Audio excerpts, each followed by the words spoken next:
ஹரஹர சங்கர ஜெய ஜெய சங்கர. பல வருஷங்களுக்கு முன்னாடி ஸ்ரீ காஞ்சி மடத்தில் மகாஸ்வாமிகளை ஒரு இளம் வைதிக தம்பதி தரிசனம் பண்ணுறதுக்காக வந்திருந்தா. அந்த வைதிகருக்கு சுமார் 25 வயசும் அவரோட மனைவிக்கு 20 வயசும் இருக்கலாம்.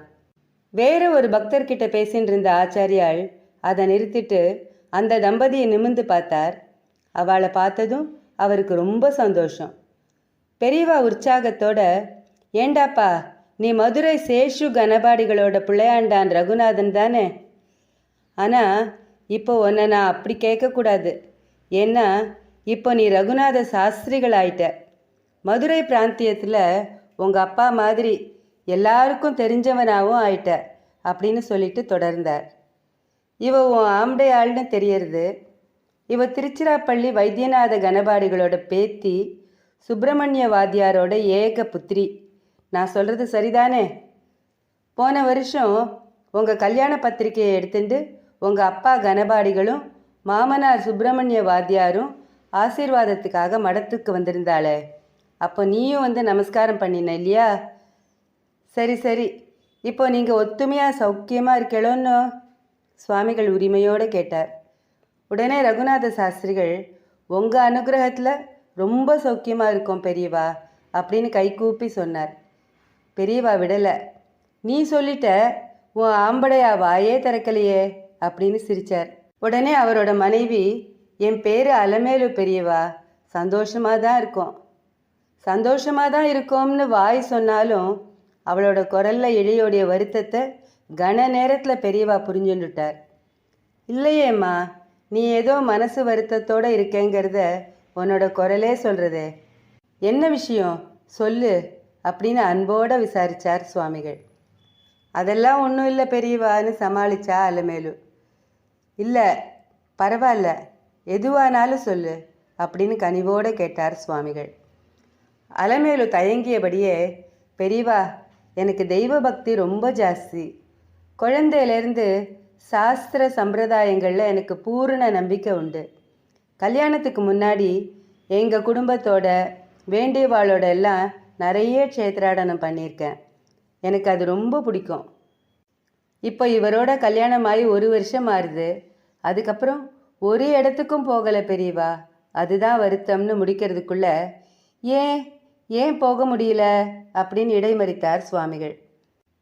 அலமேலு தயங்கிண்டே, கல்யாணத்துக்கு அப்புறம் நான் தன்னிச்சையாக தீர்த்த யாத்திரையெல்லாம் போக முடியாதோ இல்லையோ, ஆம்படையானும் கூட வந்தாதானே யாத்ரா பலன் கிடைக்கும்.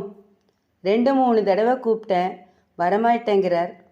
கண்ணீர் விட்டு அழ ஆரம்பிச்சிட்டா.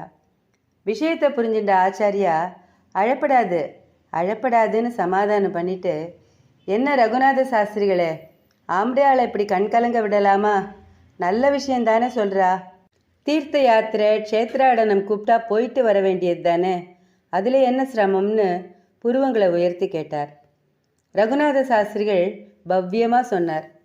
அவ சொல்கிறதும் நியாயம்தான் பெரியவா.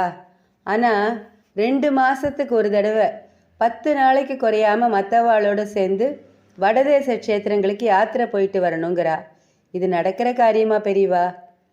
ஏன் போயிட்டு தான் வாயேன், ஆம்படையா தானே அன்போடு கூப்பிட்றா. உடனே ரகுநாத சாஸ்திரிகள் குரல் தழித்தழிக்க, பெரியவாளுக்கு எல்லாம் தெரியும். நான் வைதிகத்தை தொழிலாக வச்சுட்டுருக்கேன். அப்பாவுக்கும் உடம்பு முடியல. அவர் பார்த்துட்டு இருந்ததையெல்லாம் இப்போ நான் பார்க்குறேன். இதை விட்டுட்டு 2 மாதத்துக்கு ஒரு தடவை 10-15 நாள் நான் எப்படி இவளோட யாத்திரை போக முடியும் பெரியவா? நீங்களே சொல்லுங்கோ அப்படின்னார். கொஞ்ச நேரம் மௌனமாக இருந்த பெரியவா சிரிச்சுண்டு, ஓஹோ, இந்த விஷயத்தில் என்னை சரியான மத்தியஸ்தம் பண்ணி வைக்க சொல்லி கேட்க வந்தேளாக்கும் அப்படின்னு சொல்லிட்டு, அலமேலு சொல்கிறதும் நியாயம்தான். அவளுக்கு பக்தியோட தீர்த்த யாத்திரையெல்லாம் போகிறதுல ஒரு ருசி இருக்குது. கல்யாணம் ஆனதுக்கப்புறம் கணவனோட போனால் தான் யாத்ரா பலன் கிடைக்குங்கிறதையும் தெரிஞ்சு வச்சுருக்கா. அதே சமயம் நீ சொல்கிறதுலேயும் நியாயம் இருக்குது. மாதம் 30 நாளும் வைதிக ஜோலி சரியாக இருக்கும். 2 மாதத்துக்கு ஒரு தடவை ஆம்படையாளோட தீர்த்த யாத்திரை போகிறது ரொம்ப ரொம்ப சிரமம். என்ன பண்ணுறது? நீங்கள் தான் ஒரு மார்க்கம் சொல்லணும் பெரியவா. 2 பேரும் கோரஸா சுவாமிகள் கிட்ட பிரார்த்திச்சுண்டா. சுவாமிகள் கொஞ்ச நேரம் யோஜனை பண்ணிட்டு பேச ஆரம்பித்தார். ஒரு காரியம் பண்ணுங்கோ, ஒரு வழி சொல்கிறேன்.